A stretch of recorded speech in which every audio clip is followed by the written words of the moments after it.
My name is Laci, and this is my story. After graduating high school, I started Grayson County College. Drugs, sex, partying, and rebellion consumed my life, and then I found out I was pregnant. It hit me hard. I was pregnant.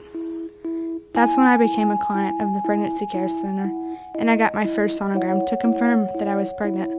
I grew up in church, so I didn't believe in abortion. I knew my life had to change. The drugs, the parties, and the boyfriend. It all had to change. Quitting the drugs and the partying, that was easy. But losing my boyfriend, well, that was hard. That got me thinking about the baby I was bringing into this mess. I thought to myself that a child deserved better than us. So I decided the best thing was adoption. I really checked into it and even found adoptive parents. Then I talked to my attorney and realized an adoption wasn't possible. I did so much thinking. I wanted a better life for my baby. I didn't believe in abortion because I was raised in church. I was so very pro-life. I even had nightmares about it. I had pushed myself away from everyone. And then I began to see my baby as a piece of tissue, convincing myself that I had no other choice but an abortion. I decided abortion was the only way out of this situation. I just needed one thing, money. So I went to my mom and dad. I couldn't believe that my daughter, who had always been pro-life, was about to have an abortion. I was devastated. It was something I never thought I'd face with my child. I was trained at the Pregnancy Care Center to be an advocate for children going through what Laci was going through, but I couldn't deal with it with my own daughter.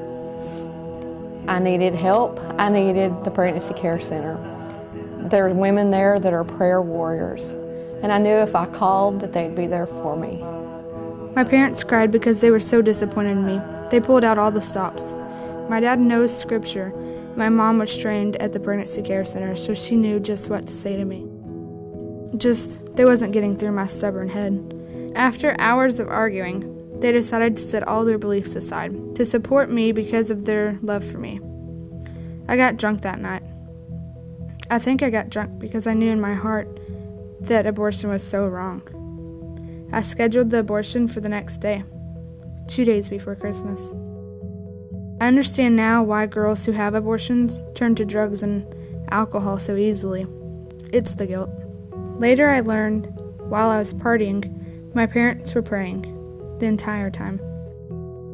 I asked my mom and dad to take me to the abortion clinic the next morning. We didn't know what to do about taking Laci to an abortion clinic. We prayed, and we just didn't know what to do. We couldn't face. We had told her we'd support her, but it was just overwhelming. We turned on the TV just to do something different, to try to think about something else. And Bill O'Reilly had an episode on that night with Abby Johnson.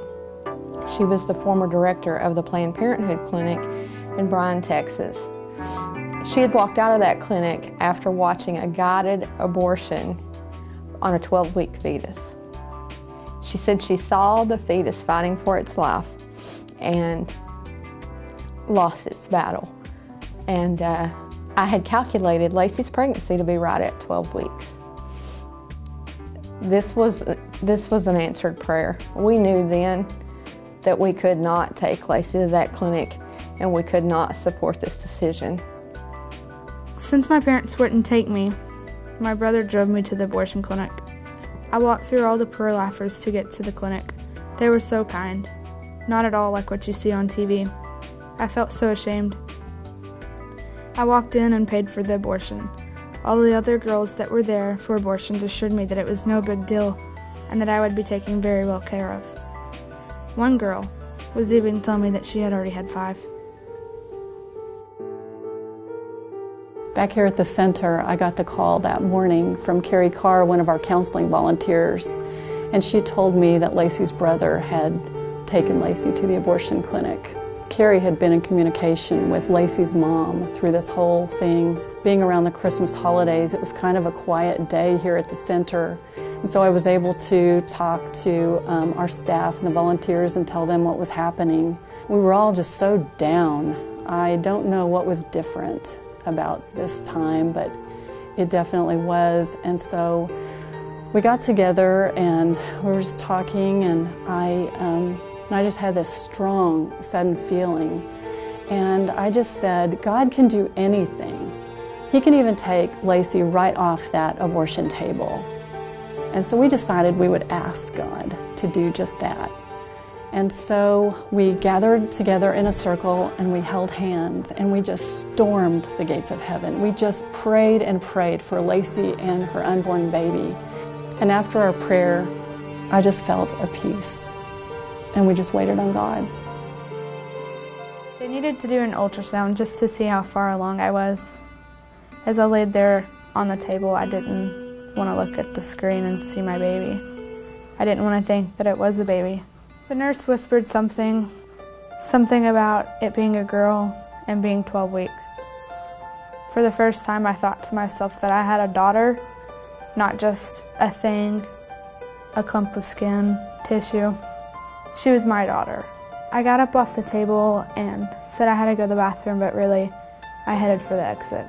My brother, who was waiting in the waiting room the whole time, saw me as soon as I opened the door and came running to me and hugged me. He started crying, and he knew that I couldn't go through with it. As we walked through the door, all the pro-lifers met us at the door, jumping up and down and so excited, and even one of them told me that they knew that I couldn't do it. One even gave me pink rosemary beads. I never understood why she gave me pink or why she thought to give me pink. How did she know I was going to have a girl? Why didn't she give me blue ones? She said to me that God has a plan for my daughter. She wasn't just going to be an ordinary kid. She gave me a card with her name and number on it. At the top of the card it said Pregnancy Care Center.